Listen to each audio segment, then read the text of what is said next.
Hi Broadmead Bulldogs, it's Miss Edwards here. This weekly art lesson is mixed media collage with drawing. I normally highlight an artist. This week's artist over here off to the left is Robert Rauschenberg, who was a famous 1950s pop artist and graphic designer who dealt mostly with collage and mixed media, who would impose drawing and painting on top of his work. All right, the materials that you'll need for this week. Some paper, preferably plain white paper, some pencils, pens, markers, crayons, pastels, whatever supplies you may have at home. Collage materials, buttons, pipe cleaners, bottle caps, whatever extra items you may want to add to your drawing, and some recycled paper, newspaper, magazines, colored paper, tissue paper, whatever you have available. All right, our vocabulary. Mixed media. What is mixed media, you ask? Well, it's a term used to describe artworks that make a combination of different media or materials. For example, if you draw with ink and then paint over it with watercolors and then add some highlights in colored pencil, that's mixed media. All right, paper quilling over here off to the right is a process in which you use long, thin strips of paper and you roll and pinch them into different pieces and create shapes and then glue them together to make them part of your artwork. You'll see a video in which I've included paper quilling in my own mixed media composition. This week's tutorial does not have any instructions or directions. It is simply a group of students from India, Calcutta specifically, who made mixed media collage using newspaper, ripped paper, and painting watercolors and other painting elements. All right, here you go.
All right.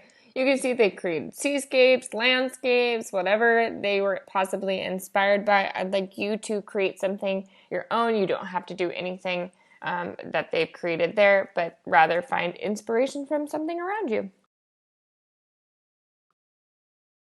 All right. This is a mixed media piece of artwork by myself.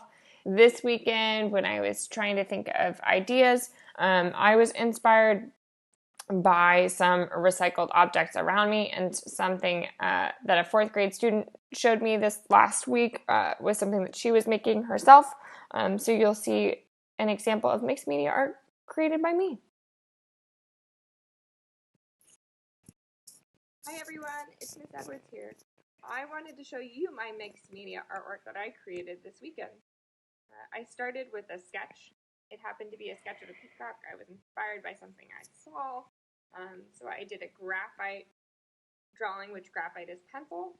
And instead of using my pencil to continue with the feathers, I was inspired by a fourth grader in Miss Isaacson's class, Greta, who was making these paper flowers last week.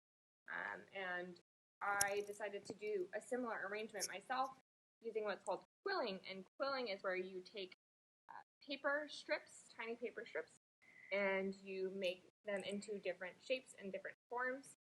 You can just glue them together. You can bend them around. I used a toothpick to make the rolls that you see over there, and then you glue them at the end. Now, I could have used other recycled items that I have around my house. We're using a lot of products and they're kind of going to waste, they're going to recycling. And instead of doing that, you can make them a part of your composition, which is your whole picture.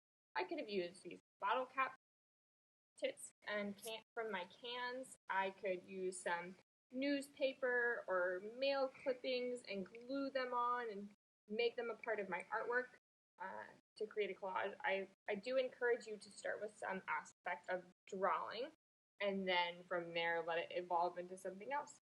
I can't wait to see what you guys make. I'm really proud of all the artwork you're creating. Keep up the good work. All right. That was just a quick little video by myself explaining my art process, just some examples of like starting with the drawing and then from there infusing and adding some elements of recycled products like paper or bottle caps or whatever you have that's just kind of sitting and laying in waste. All right, and our next slide is examples of mixed media collage. You'll see some newspaper, you'll see some pastels, some string, some paint, some text from what looks like an old book, some sheet music. I want you to just be inspired, not take any one of these and make it your own, but rather like try and make something yourself. It's you use your artistic license. And lastly, go have fun and go make some art. Can't wait to see what you make. Go Bulldogs.